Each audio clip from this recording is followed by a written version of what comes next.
Sweet corn ఎప్పుడు ఒకేలా కాకుండా ఇలా కూడా రెడీ చేసుకోండి. చాలా అంటే చాలా టేస్టీగా అనిపిస్తది. మా పిల్లలకి స్వీట్ కార్న్ ఎప్పుడు ఉడకబెట్టి ఇచ్చినా కూడా సరిగ్గా తినట్లేదు. అందుకోసం ఈరోజు స్వీట్ కార్న్‌తో వడలైతే తయారు చేస్తున్నాను.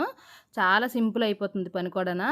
ముందైతే మిక్సీ జార్‌లోనే స్వీట్ కార్న్ ఏసి కొంచెం బరగ్గానే మిక్సీ చేసుకోవాలి కచ్చబిచ్చన. తర్వాత 2 టేబుల్ స్పూన్ బియ్యపు పిండి, 2 టేబుల్ స్పూన్ శనగపిండి, సన్నగా చాప్ చేసుకున్న ఆనియన్స్, పచ్చిమిర్చి, కొత్తిమీర, కరివేపాకు, అల్లం వెల్లుల్లి పేస్టు, జీలకర్ర, మిరియాల పౌడరు, ధనియాల పౌడర్, కారం యాడ్ చేసుకోండి.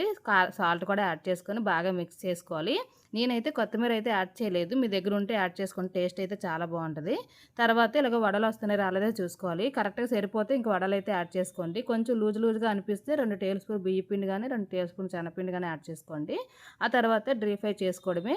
ఆయిల్ అయితే మాత్రం మరీ హై ఫ్లేమ్‌లో అయితే పెట్టకండి. మీడియం ఫ్లేమ్‌లో పెట్టుకుంటూ ఇలాగ వడలైతే యాడ్ చేసుకోండి. చాలా టేస్టీగా అనిపిస్తది. చాలా బాగుంటాయి టేస్ట్ అయితే మాత్రం.